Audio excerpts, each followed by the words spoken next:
Autónoma de Buenos Aires. El Arranque, con la conducción de Maxi Lecky. De un lado estamos nosotros y del otro lado estás vos. En el medio, todo lo demás. Eso es comunicación de punta a punta. Radio Sónica, la radio más escuchada de Internet.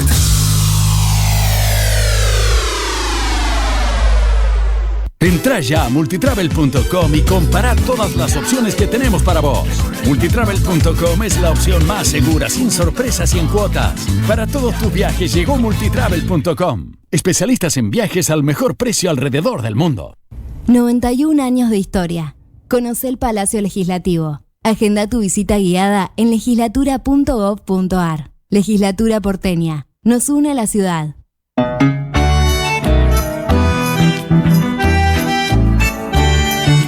Yerba la buena, buenas historias. Yerba la buena, la vida se puso buena. Cebemos juntos buenas historias. Yerba mate La Buena. En supermercados, almacenes y dietéticas. Y en Instagram, @labuenayerba-mate. Yerba la buena, la vida se puso buena. En el 2023, Almirante Brown cumple 150 años y lo festejamos con obras históricas como los pasos bajo nivel de San Martín, Calzada y Longchamps, el viaducto de Ruta 4 y Rotonda Los Pinos, el primer edificio de aulas y la estación de trenes de la universidad y la nueva avenida Capitán Olivera. En este nuevo aniversario, seguimos trabajando por el Brown que soñamos y que nos merecemos. Todos somos Brown. Dona sangre. Se necesitan entre 300 y 400 donantes por día. No esperes que te lo pidan. Siempre se necesita. Conocé cómo donar en buenosaires.gov.ar/donasangre. Buenos Aires Ciudad. Vamos por más. A partir de ahora vas a poder ser parte de la información. Los principales títulos y el desarrollo de todo lo que pasa están acá. El Arranque. Con Maxi Lecky. Política, economía, deportes, actualidad y todo lo que pasa con el mejor análisis. Encendé la mañana con Maxi Lecky. Esto es El Arranque.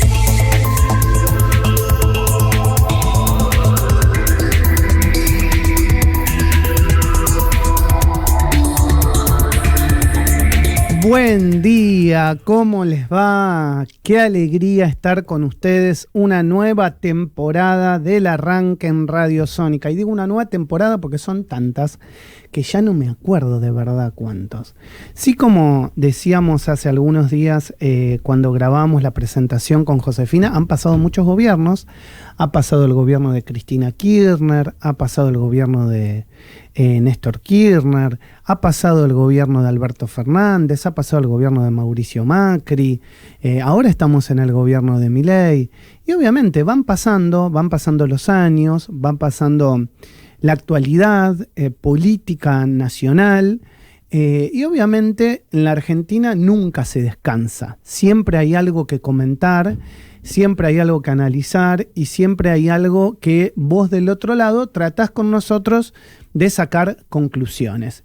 Y esto es lo que ha sido el Arranque a lo largo de estos años, basándonos sobre todo en la pluralidad de voces cuando nadie lo hacía y en la libertad de expresión. Así que yo no tengo más que palabras de agradecimiento por la cantidad de mensajes donde nos pedían que volvamos y obviamente lo hacemos con todo gusto y acá estamos, una nueva temporada en esta querida casa en Radio Sónica. ¿De qué me gustaría que editorialicemos, que pensemos y que reflexionemos en la mañana de hoy? Ahí en la pantalla van a estar viendo a pantalla partida dos momentos del día de ayer. Por un lado, lo que ha querido mostrar el gobierno libertario de Javier Milei respecto a la memoria, verdad y justicia completa, como tuiteaba el presidente de la Nación, en palabras de Agustín Laje, que no es funcionario, pero es miembro, digámoslo así, activo de la batalla cultural que el gobierno quiere llevar adelante. Y donde él dice: yo no nací en dictadura militar, nací en democracia y quiero de alguna manera conocer parte de la otra historia. Yo no estoy Maximiliano, no estoy haciendo un juicio de valor al respecto. Estoy describiendo y siendo descriptivo de lo que dice Agustín Laje en ese video, que el gobierno trata de presentar como falta algo de la verdad histórica. Y por el otro lado están viendo en la pantalla lo que vivía cerca de mi casa temprano ayer a la mañana en Libertador y Pampa, puntualmente sobre ese túnel precioso que tiene la ciudad, de la marcha que venía del norte, desde la ESMA, desde la Escuela de Mecánica de la Armada, pasando por Núñez, Belgrano, Palermo, la 9 de Julio y llegando a la Plaza de Mayo, que generalmente ese trayecto lo hace la Cámpora, que luego se va sumando a diferentes columnas y diferentes corrientes que ayer tuvieron un acto en la Plaza de Mayo como cada 24 de marzo. Ayer se cumplieron 49 años del golpe militar que se produjo el 24 de marzo de 1976. Estoy dando hechos, estoy dando cifras y estoy queriendo describir datos objetivos, porque obviamente este video y mucha gente que hoy ya la radio es completamente interactiva puede llegar a cualquier lugar del mundo. Entonces te quiero mostrar por qué había tanta gente ayer en Plaza de Mayo. El gobierno esperaba algo así como 250.000 personas movilizadas. Según los organismos de derechos humanos, ayer hubo más de 400.000 personas en la Plaza de Mayo. Organismos de derechos humanos, fundamentalmente, que siempre son llevados adelante por las abuelas de Plaza de Mayo, por las madres de Plaza de Mayo, por hijos, es decir, organizaciones que luego del terror y del dolor que se vivió en esa nefasta década del 70, o a partir de la nefasta década del 70, se han consolidado en la Argentina para pedir y solicitar a los diferentes organismos, primeros internacionales, porque en la Argentina no se podía, como el video que hemos visto ayer de Holanda, ¿no?, de la televisión holandesa, donde las primeras abuelas y madres salían a la plaza a reclamar por dónde estaban sus hijos. Y luego, bueno, obviamente toda la historia que sabemos a partir del juicio a las juntas, de la vuelta a la democracia con Raúl Alfonsín a la cabeza y lo que sucedió. Hay cosas que yo no me quiero olvidar de decir, como por ejemplo que en la dictadura cívico-militar sucedieron cosas que en democracia hoy, 49 años después, nos parecen muy lejanas, pero que pasaron. Aquel que tuvo la posibilidad de ir al museo de la Escuela de Mecánica de la Armada, al día de hoy la sensación que a mí me dio, sin tener un pariente o un familiar que haya sido secuestrado, vejado, torturado y o desaparecido, te eriza la piel. Caminar solo por esas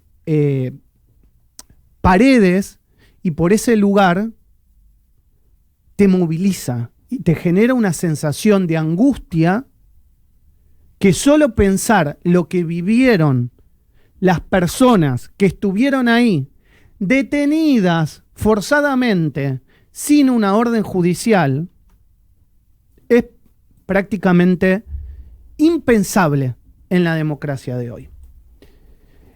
Y no solamente estuvo la Escuela de Mecánica de la Armada como centro de detención clandestino, hubo muchísimos en la Argentina, hubo en La Plata, hubo en Rosario, en Funes, cerca de donde viven mis padres. Hay uno que la gente, obviamente, el pueblo no sabía, y sin embargo ahí se torturaban, se vejaban y se cometían atrocidades.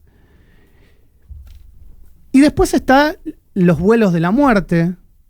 También ayer se vieron imágenes y el testimonio de Silingo, que era uno de las personas que contó cómo se atontaba a la gente con una inyección, se los subía arriba de los vuelos y se los tiraba mar adentro para luego aparecer en el Río de la Plata, es decir, en la costa uruguaya o en la costa argentina, quienes eran desaparecidos. Después está toda la discusión que generó, yo diría, una parte de la sociedad, a mi modo de entender, minúscula, de si son 30.000 los desaparecidos o no. Yo creo que es una discusión minúscula y que no hay que darle demasiada importancia y demasiada trascendencia.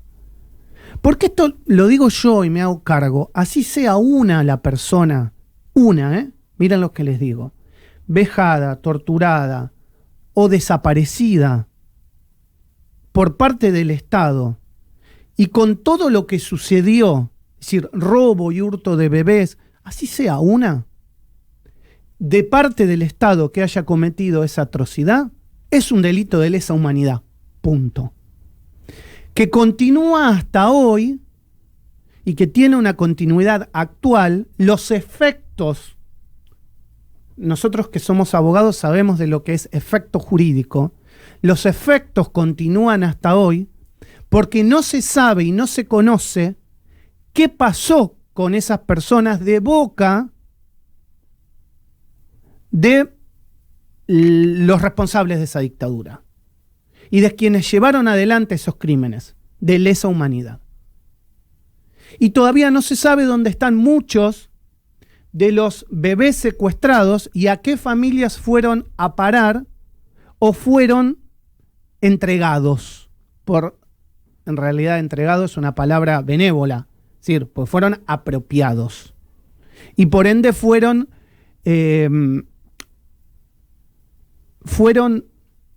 extirpados de su raíz, de su familia, de su lazo de sangre. Entonces todo esto hay que contarlo y hay que decirlo. En el juicio el gobierno dice, con ese video que también estamos viendo, o trata de explicar a Agustín Laje, que la violencia se generó antes y que fue consecuencia de decretos que firmó el gobierno de Isabel Perón. Amigo, la verdad, ¿quién lo firmó? ¿Quién generó? ¿Quién liberó a partes de los que después fueron Montoneros o el ERP? También hay una verdad histórica, que fueron juzgados y fueron nombrados en el juicio de las juntas. Y por eso hay un nunca más. Y en este programa, y ustedes si ven los archivos de hace muchos años que yo vengo diciendo, siempre lo hemos nombrado. Y eso no implica que no exista una verdad histórica y una responsabilidad histórica. Es decir, el Estado tiene que hacer cesar la violencia con las garantías constitucionales, con la ley en la mano, con la pirámide jurídica en la mano. Eso implica que una persona tiene que ser puesta a derecho para que un juez diga si esa persona es responsable o no de determinado acto o determinado delito. Y eso no pasó en la Argentina. Ahí está el problema. Ahí está la cuestión. Estas personas fueron desaparecidas sin ningún tipo de explicación. Yo no quiero ahondar más que esto. Ustedes saben que siempre trato de basarme en datos históricos, en hechos. No me gusta hacer o ponerle una opinión personal o subjetiva a esta editorial, más allá del sentimiento, que es el que aflora en la piel. Sin tener, vuelvo a repetir, un familiar, un conocido, desaparecido, vejado o torturado por la última dictadura militar. Yo creo que al que no le pasa esto, no tiene sangre en las venas, de verdad. A mí me da esa sensación. Y sin tener, vuelvo a repetir, un familiar. Si lo hubiese tenido, seguramente tendría tal vez una carga emocional de la que mucha gente tuvo ayer en la plaza. Porque también existe esa fibra íntima de, che, a mí me pasó. Entonces también hay que entender ese dolor. Simplemente me quedo con esto. Ojalá que, y yo creí siempre en los últimos años que el nunca más no estaba en juego en la Argentina. Yo creí siempre en los últimos años que había cosas que no se discutían en la Argentina, como el rechazo y el repudio a la última dictadura cívico-militar. ¿Y por qué se llama cívico-militar? Y hemos aprendido a decirlo en los últimos años, en el revisionismo histórico, es porque hubo muchas instituciones de la vida civil de la Argentina que apoyaron el golpe militar y que lo sostuvieron, que lo apoyaron y lo sostuvieron. Y sin ese apoyo y sin ese sostenimiento no hubiese habido dictadura. Entonces la historia también es completa. La historia es completa, hay que decir todo, no hay que callarse nada, pero hay cosas con las que no podemos transar. Y a mi modo de ver, el que no se puede transar es el nunca más. Nunca más. Nunca más. El arranque fue declarado de interés para la comunicación social por la Legislatura de la Ciudad Autónoma de Buenos Aires, porque